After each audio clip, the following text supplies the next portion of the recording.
Olá aos ouvintes e às ouvintes do Naveia, Defensoria Pública e Sistema Penal. Estou hoje aqui ao lado do Lorde Fernando Sobia, nosso professor de criminologia, e também de penal, processo penal, execução penal, o homem é Pilates. completo. Não, Pilates não, aí já é mentira. Então, vamos lá. Hoje eu queria aqui debater um pouco com o Fernando, até aí diante de uma recente decisão sobre a questão de busca veicular, sobre o equacionamento entre o poder investigatório policial e os direitos dos presos. O que eu percebo, Fernando, que acontece com muita frequência na nossa praxe processual penal, é que os policiais têm a ideia, ao meu ver, e eu também sei que é o seu, equivocada, de que os fins justificam os meios no processo penal. Então, muitas vezes, algumas vezes por falta de recursos, outras vezes por falta de treinamento, outras vezes por falta de investimento e muitas vezes até mesmo por comodismo, não se faz. Algumas vezes por mau caratismo também, né? Não vamos excluir esses É maus verdade. policiais da equação. Muitas vezes não se faz uma investigação policial prévia. Muitas vezes a atividade da polícia se resume às prisões que são feitas em flagrantes. E muitas vezes essas prisões são baseadas em busca domiciliar, busca pessoal, acesso aos celulares, sem que sejam resguardados o direito dos presos. A ideia é a seguinte: eu Você está sendo abordei. generosa quando você fala muitas vezes. Porque, veja, eu, cara, eu não sei a cara, a cor e o cheiro de uma portaria de abertura de instauração de inquérito policial que não tenha decorrido de uma auto de prisão em flagrante. Acho que eu nunca vi. Em mais de 10 anos de defensoria, se eu contar nos dedos da mão, de uma mão, do Lula, eu acho que sobra. É verdade, eu concordo com você. E aí, a boa notícia, né, que a gente percebe que o STJ ele está com a pauta interessante de preservação dos direitos dos presos, está encarando essa posição contra-majoritária a ser exercida pelo judiciário, e a gente está vendo aí um freio de arrumação com relação às buscas domiciliares, com relação às buscas pessoais, agora com relação à busca veicular. Mês passado, aliás, esse mês, no início do mês, a gente até criou uma expectativa, né, de que o STS fosse julgar um tema importante de repercussão geral, que é o tema 977, que fala da inviolabilidade do sigilo de dados e de comunicações telefônicas no acesso pela autoridade policial em caso de telefone celular encontrado no local do crime. Nós sabemos, quando o celular foi criado, há anos atrás, o objetivo maior do celular era realizar ligações. Hoje em dia, o que a gente menos faz no celular é realizar Hum. ligações. Até quem tenha raiva de receber uma ligação só quer falar pelo Zap, Cara, né? eu sou um. Me manda um nude não solicitado, mas não me ligue. Eu telefono para você. Você que lute, atenda. É, pois é, Eu sou. você conseguiu esse privilégio depois de muito tempo. Tá vendo? Tá vendo? O nome é difícil, mas tudo bem. O fato é que, a respeito dessa matéria, por enquanto, nós temos a proposta de fixação de duas teses. Uma pelo ministro Dias Toffoli, que diz que é lícita a prova obtida pela autoridade policial, sem autorização judicial, mediante acesso a registro telefônico ou agenda de contatos do celular apreendido em ato contínuo no local do crime atribuído ao acusado, não configurando esse acesso ofensa ao sigilo das comunicações, à intimidade ou à privacidade do indivíduo.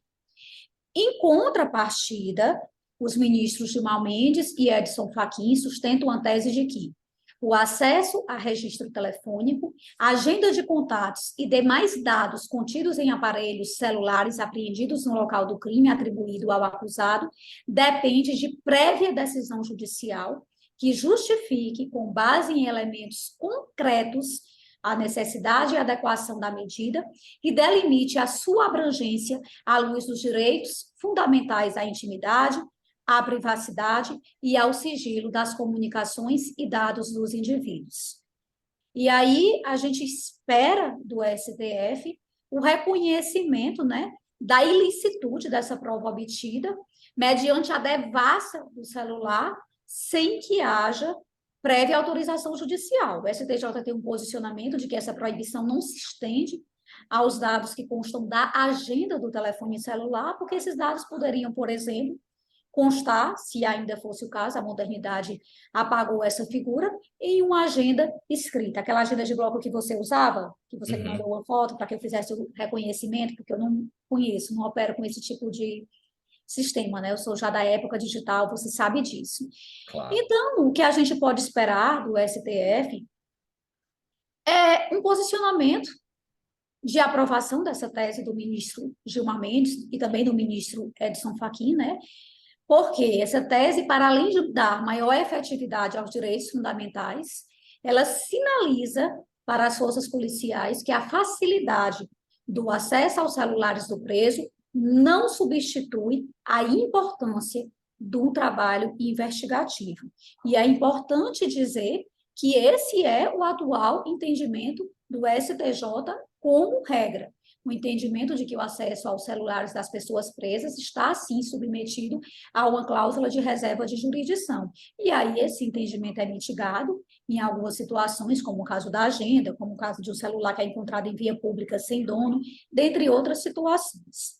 E aí eu passo a palavra para você, Fernando, para você abalar. Eu fiz aqui a introdução e a palavra está com você. Vou sacudir, vou abalar, né? Cara, esse é sempre um tema espinhoso, né? Porque aí quando você vem aqui e defende o cumprimento de garantias processuais, constitucionais, como um imperativo categórico que seja, fala, olha, tem que cumprir porque tem que cumprir, pô, tá lá, são regras do jogo, né? Vale para mim, vale para você, vale para todo mundo. A pessoa começa com aquele tipo de argumentação utilitarista. Ah, mas isso vai dificultar o trabalho da polícia.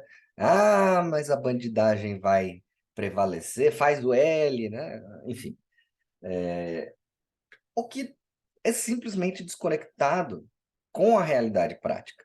Porque, veja, bom, primeiro, né?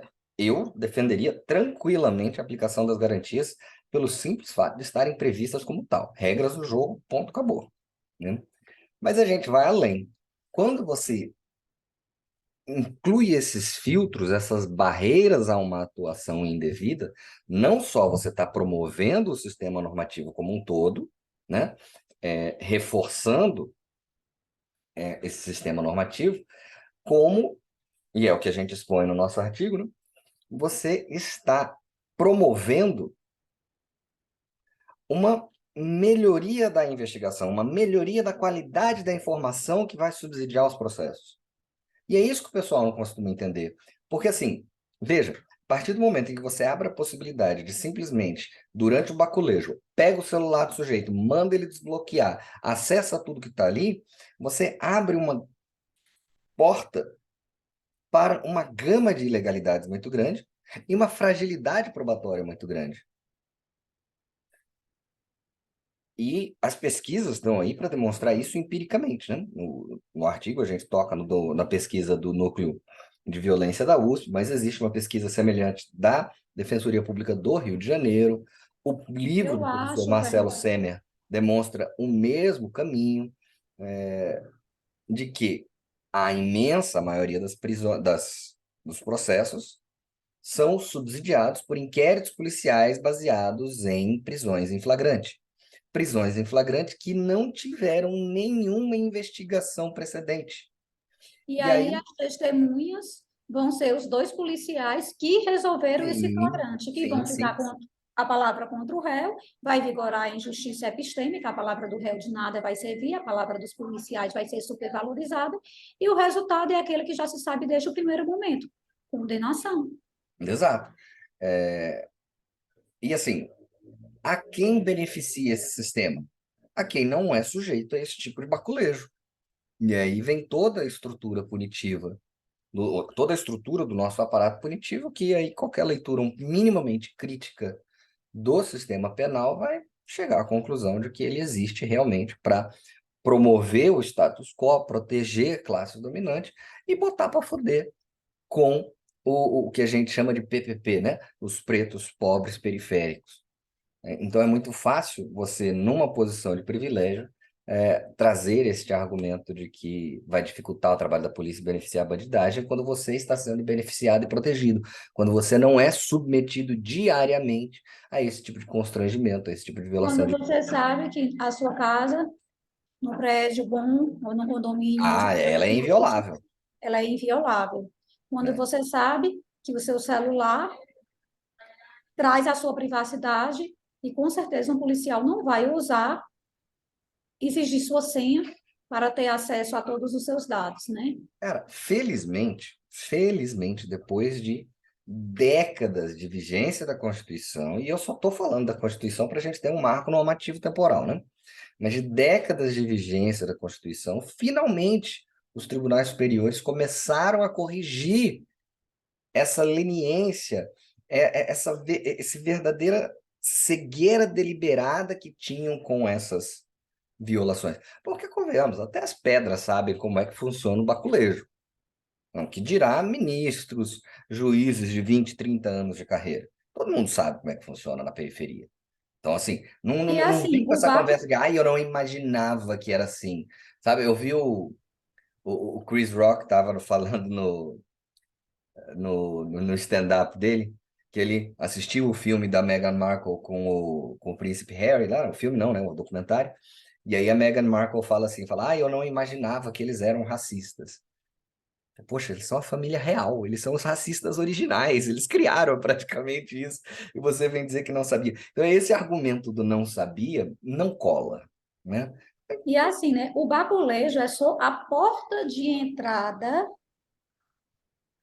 para uma verdadeira devassa de todos os direitos e garantias fundamentais, que começa com o baculejo.